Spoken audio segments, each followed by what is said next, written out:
Здравейте!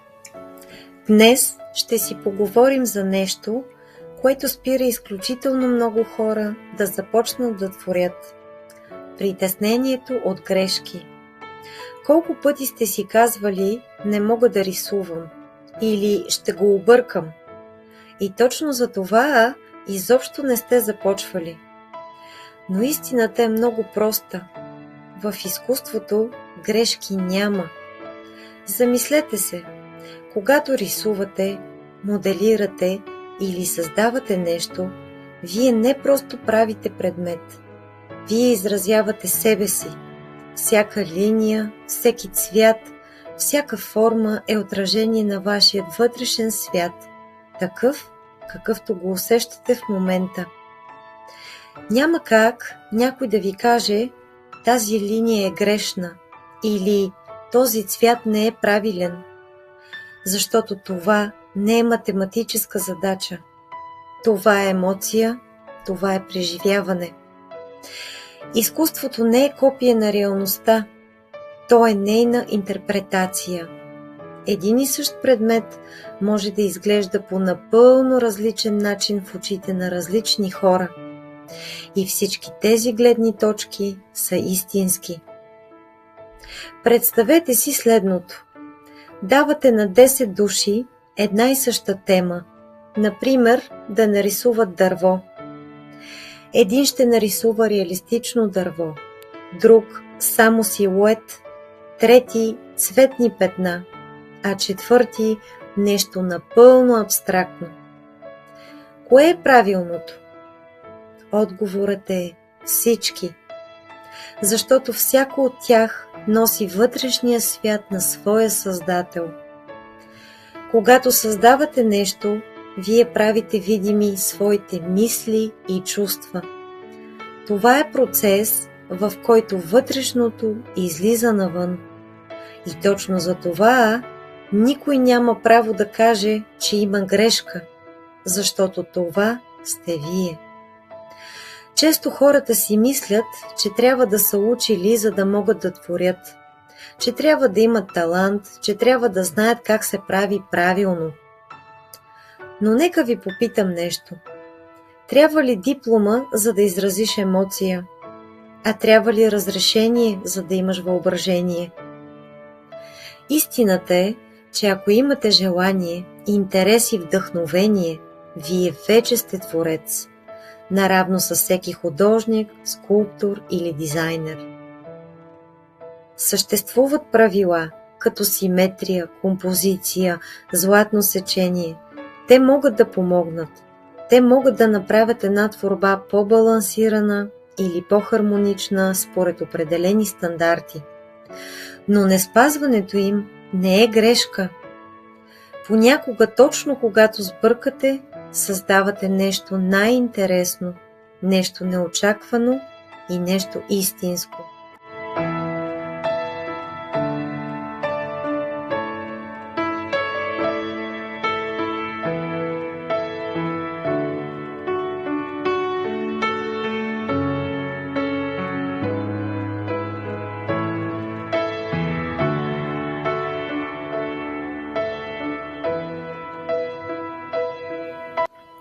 Освен легендарната наклонена кула в Пиза, има много примери в живота за грешки и несъвършенства в архитектурата, литературата и изобразителното изкуство, които обаче към днешна дата са много високо оценени и имат културна стойност. Кьолнската катедрала, например, строежът е прекъсван с векове. Довършена е чак през 19 век, но стилът й смесва различни епохи. Несъвършенството й е архитектурната непоследователност, но днес е символ на града. Саграда Фамилия, все още недовършена, повече от 140 години. Антонио Гауди умира преди да я завърши. Грешката й е липсата на финален план и постоянните промени. Днес тя е една от най-уникалните сгради в света. Венеция, градът, който бавно потъва. Причината е дефект в конструкцията заради основите си върху дървени колове. Въпреки това, тази нестабилна конструкция е едно от най-романтичните и ценни културни места по света. Мона Лиза, Леонардо да Винчи, леко асиметрично лице и неясна усмивка. Техниката е сфумато, създава размити контури. Несъвършенството е в липсата на ясни линии, но точно това я прави мистериозна и загадъчна.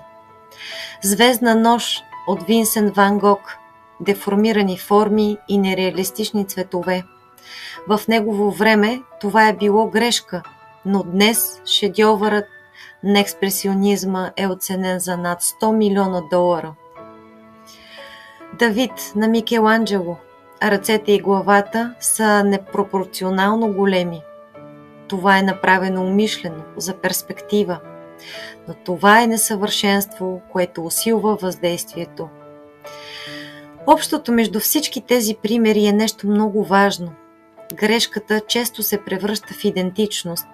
В японската естетика има цяла философия за това, наречена уаби-саби, която цени именно несъвършеното, непълното и преходното.